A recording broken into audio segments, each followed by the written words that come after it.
Before I get into today's topic today, if you haven't taken a look at this study group, my new practice management platform and community for advisors, please take a look. You'll get videos like this and much, much more in our community. Okay, so the topic of conversation today is how to transfer relationships from one advisor to another.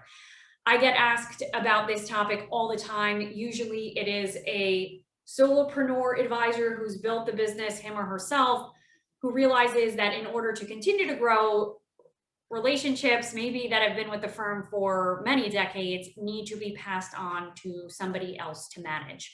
And usually that somebody else is a new advisor, an associate advisor, a junior advisor, a lead advisor who's been brought into the organization.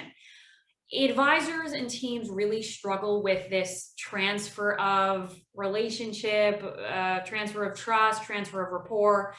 And so I want to give you some tips and things that I've seen work really well and some things that I've seen work not so well. So what do advisors need to do in order to have this successful transfer of blocks of relationships over time? The first thing is time.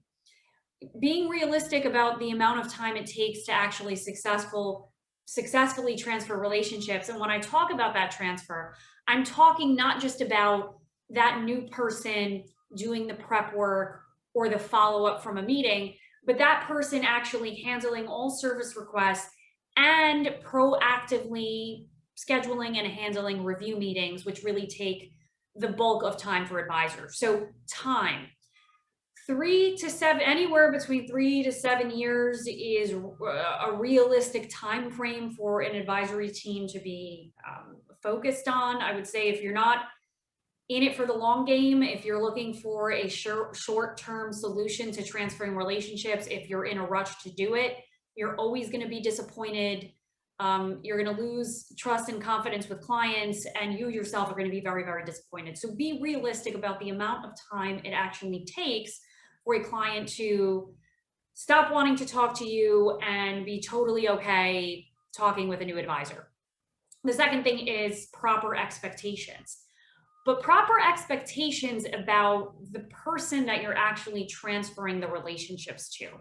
And the one thing that I've seen advisors do wrong and leaders do wrong inadvertently is expect that this person that's taking over relationships is going to be a duplicate of them. In other words, they want to bring in an advisor who is going to manage lower tier relationships, generate business, retain clients, and also rainmake and business develop.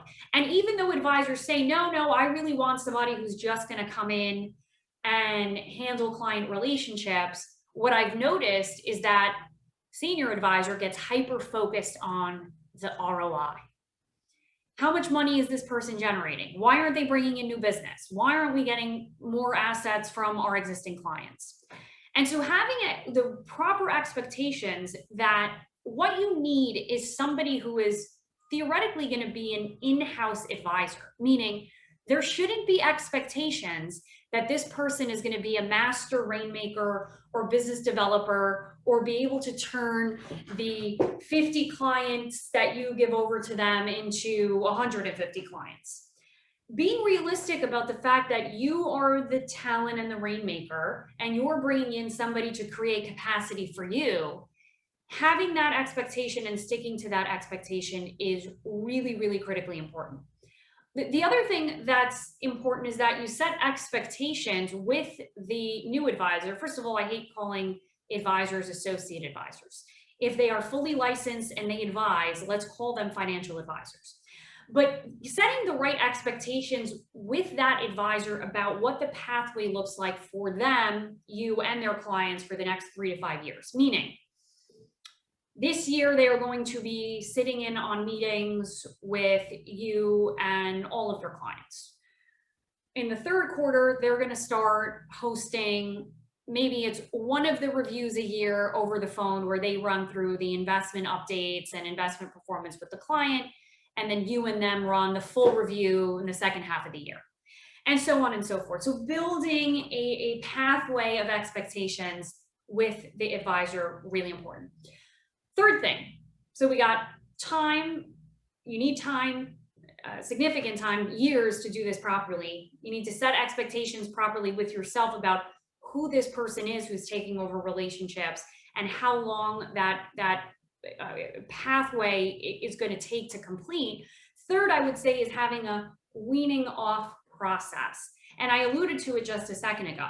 It's perfectly okay to rejigger your proactive service model, taking into account this new person, meaning they are handling, let's say, all service requests, they are handling a portion of the review meetings, they are handling maybe just the investment portion or just the planning portion, until clients develop a rapport and relationship with them. Eventually, we want to get to a place where at a certain period of time, you are no longer doing any of the servicing work, any of the prep or follow-up, and then eventually none of the client review meetings as well.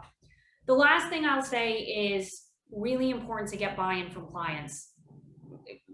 Top three biggest mistakes advisors make with this is that they don't spend enough time talking to their clients about what they're looking to build.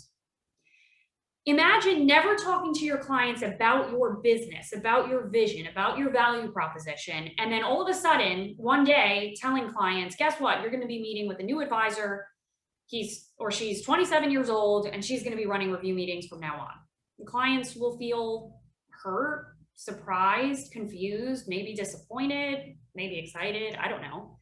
And then imagine that same scenario. Imagine talking to clients for a period of 5 years about what you're building, about the legacy you want to build, about the multi-gen firm you're looking to construct, about the talent that you've connected with, about how adding people and resources ultimately helps them, and then introducing new financial advisor to them after having spent all this time talking to them about what you're building. A totally different experience for the client.